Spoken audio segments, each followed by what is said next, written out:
Girijapur barrage में दम घुटने से डॉल्फिन की मौत, लुप्तप्राय जलीय जीवों की श्रेणी में है शामिल। अब डॉल्फिन भी एंडेंजर्ड ही हो चुकी हैं। नमस्ते दोस्तों, स्वागत है आपका हमारे चैनल कैपिटलिज्म कमेटी पे, जहां हम आपका स्वागत करते हैं और आपको बताते हैं कि देश के हर कोने नुक्कड़ में ऐसी कौन सी खबर है जो आपके कानों तक पहुंचना बहुत ज़रूरी है लेकिन अभी तक नहीं पहुंच पाई है। तो हम यहाँ पे बैठे हैं आपको बताने के लिए। बड़ी-बड़ी खबरें तो टीवी पे दिख जाती है, लेकिन जो छोटी-छोटी खबरें होती हैं जो बहुत ही महत्वपूर्ण होती है लेकिन टीवी पे उन्हें बताया नहीं जाता, तो उसके लिए हमारा ये चैनल मौजूद है। तो बने रहिए हमारे साथ। और आज की ये जो खबर है, इसकी हेडलाइन मैंने पढ़ाई थी आपको कि डॉल्फिन की मौत हो चुकी है दम घुटने से। और यहाँ पे छपा ये है कि लुप्तप्राय जलीय जीवों की श्रेणी में है शामिल, मतलब कि डॉल्फिन भी एंडेंजर्ड हो चुकी है टाइगर्स के जैसे। जी हाँ, बिल्कुल। अभी न्यूज़ की हम समरी पढ़ेंगे, उसके बाद थोड़ी चर्चा भी करेंगे। तो समरी कुछ ऐसे है। उत्तर प्रदेश के कतरनिया घाट वन्यजीव अभयारण्य से सटे गिरजापुर बैराज पर एक मादा डॉल्फिन मृत पाई गई। पोस्टमार्टम रिपोर्ट के अनुसार डॉल्फिन की मौत दम घुटने से हुई थी। वन विभाग के सूत्रों ने बताया कि मंगलवार रात बैराज के गेट संख्या 1 पर एक डॉल्फिन के फंसे होने की सूचना मिली थी। वन क्षेत्राधिकारी विजय कुमार मिश्रा अपने दल के साथ मौके पर पहुंचे तो लेकिन उन्हें डॉल्फिन मृत मिली। डॉल्फिन के शव को कब्जे में लेकर उसे रेंज कार्यालय के फ्रीजर में सुरक्षित रख लिया गया। बुधवार को टर्टल सर्वाइवल अलायंस और दुधवा बाघ अभयारण्य से बुलाए गए 2 पशु चिकित्सकों और एक स्थानीय पशु चिकित्सक के दल ने डॉल्फिन का पोस्टमार्टम भी किया। प्रभागीय वन अधिकारी आकाशदीप भदावन के अनुसार पोस्टमार्टम रिपोर्ट में मरने वाली मादा डॉल्फिन की उम्र 10 वर्ष के करीब आंकी गई है और उसकी लंबाई 1.97 मीटर थी। पोस्टमार्टम रिपोर्ट के मुताबिक डॉल्फिन की मौत दम घुटने के कारण हुई और उसके गले, नाक व मुंह पर खून के धब्बे भी थे। मालूम हो कि गंगा रिवर डॉल्फिन मुख्य रूप से गंगा, ब्रह्मपुत्र, मेघना और इनकी सहायक नदियों में पाई जाती है।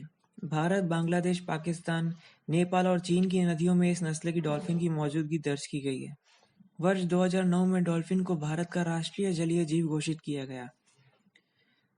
उक्त जलीय जीव को लुप्त होने की कगार वाले जलीय जीवों की श्रेणी में रखा गया है। आधिकारिक आंकड़ों के मुताबिक भारत की नदियों में लगभग 2200 से 2300 गैंगेटिक रिवर डॉल्फिन मौजूद हैं। तो इस तरह से ये समरी लिखी गई है। इस समरी में अगर कुछ मेन देखने जैसी बात है तो वो यही है कि डॉल्फिन खत्म हो चुकी है। 2200 से 2300 डॉल्फिन्स नदियों में एक अनुमान के हिसाब से रखा गया है कि इतनी मौजूद है। और मतलब 2200 से 2300 एक गिनती के आंकड़े हैं और सिर्फ इतनी ही डॉल्फिन्स मौजूद है। मतलब कितनी ज़्यादा ये एंडेंजर्ड है और उसमें से भी एक की तो मौत हो गई। तो ये बहुत ही सोचने जैसी बात है। और इस मामले में आप क्या महसूस करते हैं वो हमें ज़रूर बताइएगा कि डॉल्फिन्स की प्रिजर्वेशन के लिए, मतलब उन्हें एंडेंजर्ड की ये जो परत है इससे बाहर निकालने के लिए क्या सरकार को क्या फैसले लेने चाहिए, इस बारे में ज़रूर आप हमें कमेंट्स में बताइए। समरी को अगर थोड़ा और ध्यान से देखें तो ये देखने मिलता है कि गले, नाक और मुंह पर खून के धब्बे भी पाए गए हैं डॉल्फिन के। तो इस मामले में आपका क्या कहना है वो भी ज़रूर बताइएगा, क्योंकि जहाँ तक मुझे लगता है कि जब ये खून के धब्बे पाए गए तो यहाँ पे एक और न्यूज़ थी, मतलब इसी समरी में एक और बात बताई गई है कि गेट संख्या 1 पर एक डॉल्फिन के फंसे होने की सूचना मिली थी। जो वन विभाग के सूत्र थे उन्होंने ये बताया था। तो मतलब मुझे लगता है कि जब उस गेट संख्या 1 में वही डॉल्फिन फंसी होगी तो हर तड़प में, मतलब वहां से निकलने के लिए खून के धब्बे लगे होंगे या फिर इंटेंशनली इसे किसी मरवाया होगा। वैसे ये बहुत ज़्यादा बोल दिया मैंने, लेकिन अक्सर ये दुनिया में हैरान हैरान करने जैसी कोई चीज़ बची नहीं है। सब कुछ हो रहा है इस दुनिया में, तो ये भी कौन सी बड़ी बात है। लोगों के अंदर चैन नहीं है, वो कुछ भी करने को तुले आ रहे हैं आजकल। जहाँ लोग इंसानों को छोड़ते नहीं है वहाँ एक डॉल्फिन जैसी चीज़ को मारना भी इंसानों की मतलब संतुष्टि का कारण बन सकता है, क्योंकि ऐसा हो रहा है। मतलब ये मैं शायद बहुत ज़्यादा बोल रहा हूँ, लेकिन फिर भी मुझे लगा इसलिए मैंने बोल दिया। क्योंकि असल में मेरा बोलने का मतलब क्या था कि यहाँ पर गले, नाक और मुंह पर खून के धब्बे भी पाए गए। अब ये खून के धब्बे कैसे आए, तो 90 90+% चांसेस है कि वो गेट में फंसने की वजह से, लेकिन फिर भी मैंने बोल दिया। अब जैसे मेरा न्यूज़ चैनल है तो मेरे दिमाग में सब वही चलता रहता है, खून खराबा, तो इसीलिए मुझे ऐसा लगा। लेकिन देखिए, पॉसिबिलिटीज तो बिल्कुल है कि जैसे जो वन विभाग के जो मालिक हैं उसका किसी के साथ दुश्मनी हो, फिर उसने उसकी दुश्मन ने दुश्मनी निकालने के लिए इंडेंजर्ड स्पीशीज की किसी एक को मारा हो, ऐसा भी हो सकता है। लेकिन ये जस्ट एज अ थॉट है, तो अगर आपको ऐसा लगे कि मैंने बहुत ज़्यादा बोल दिया तो उसके लिए मैं माफ़ी मांगता हूँ। तो चलिए फालतू की बातें नहीं करते, हम सीधा सीधा समरी पे आते हैं। समरी में देखिए ये क्या बताया गया है कि बहराइच नाम से एक जगह है उत्तर प्रदेश में। वहाँ के उत्तर प्रदेश के जो कतरनिया वन्य जीव अभयारण्य है, मतलब एक अभयारण्य है उत्तर प्रदेश में जिसका नाम है कतरनिया घाट वन्य जीव अभयारण्य। उससे सटा हुआ है, मतलब उसके करीब है गिरजापुर बिराज का एक मादा डॉल्फिन। उसके नसटी एक गिरजापुर बैराज है जहाँ पे एक मादा डॉल्फिन मृत पाई गई। उसके बाद बुधवार को टर्टल सर्वाइवल अलायंस और दुधवा बाघ अभयारण्य से बुलाए गए 2 पशु चिकित्सकों प्लस एक स्थानीय पशु चिकित्सक के दल, मतलब उन 2 लोगों ने और स्थानीय पशु चिकित्सकों के दल ने डॉल्फिन का पोस्टमार्टम किया। और पोस्टमार्टम के बाद एक आंकड़ा निकाला गया कि, मतलब पोस्टमार्टम में एक आंकड़ा निकाला जाता है, अनुमान निकाला जाता है कि डॉल्फिन की उम्र कितनी होगी। तो ये अनुमान लगाया गया कि डॉल्फिन की उम्र 10 वर्ष की थी और उसकी जो लंबाई थी वो 1.97 मीटर, मतलब उसके मौत की स्थिति में। लेकिन जब वो मूवमेंट में होगी तो थोड़ा स्ट्रेचिंग तो हो ही गया होगा, तो हम कंप्लीट इसे 2 मीटर भी कह सकते हैं। लेकिन एक न्यूमेरिकल फॉर्मेट में अगर परफेक्ट चाहिए आंकड़ा तो 1.97 मीटर है, मेरे हिसाब से 2 मीटर ही है। और ये सब चीज़ें पोस्टमार्टम के दौरान बताई गई और ये भी बताया गया कि डॉल्फिन की मौत दम घुटने की वजह से हुई है।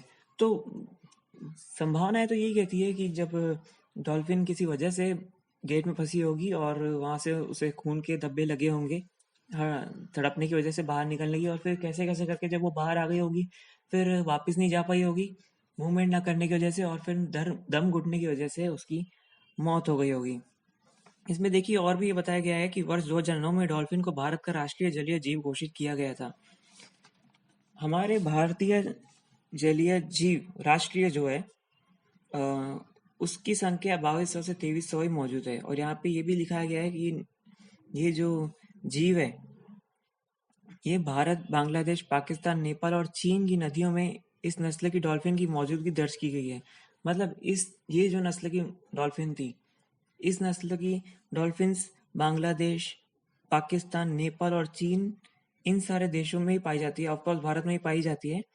तो इस 2009 में भारतीय राष्ट्रीय जलीय जीव घोषित किया गया इसे, और अभी इसकी संख्या 2200 से 2300 ही है। तो इसके प्रति मैं फिर से कहता हूँ आपको, सरकार को ऐसा क्या कदम उठाना चाहिए इनकी संख्या बढ़ाने के लिए, इस बारे में ज़रूर आप कमेंट कीजिए ताकि मुझे भी कोई आइडिया है तो हम स्पेशल एक लेटर भी लिख सकते हैं मोदी साहब को या इन अभ्यारण्य वगैरह को।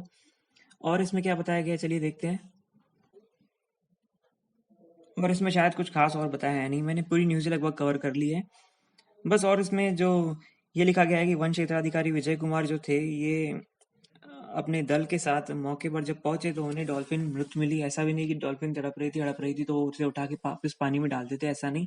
वो उन्हें मृत ही मिली और उसके बाद उसे फ्रीजर में रख दिया गया।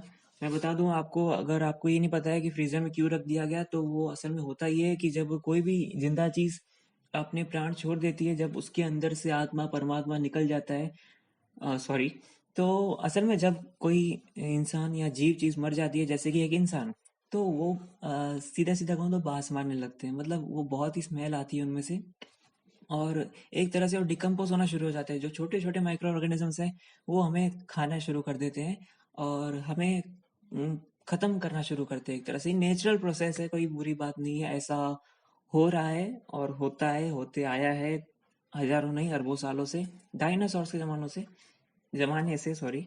तो उससे प्रिवेंट करने के लिए एक उपाय ये है कि उस बांस को और डिकम्पोजिशन को प्रिवेंट करने के लिए एक उपाय ये है कि उस चीज़ को फ्रीजर में रख दिया जाता है ताकि उसे थोड़े लंबे समय तक मेंटेन किया जा सके, क्यों, और बाद में उसका पोस्टमार्टम वगैरह किया जा सके और एक सही ढंग से जो पूरी प्रोसेस है उसे फॉलो किया जा सके। मतलब पोस्टमार्टम से पता चलता है कि क्या हुआ, बहुत सी जो बड़ी-बड़ी डिटेल्स है पोस्टमार्टम से ही मालूम पड़ती है।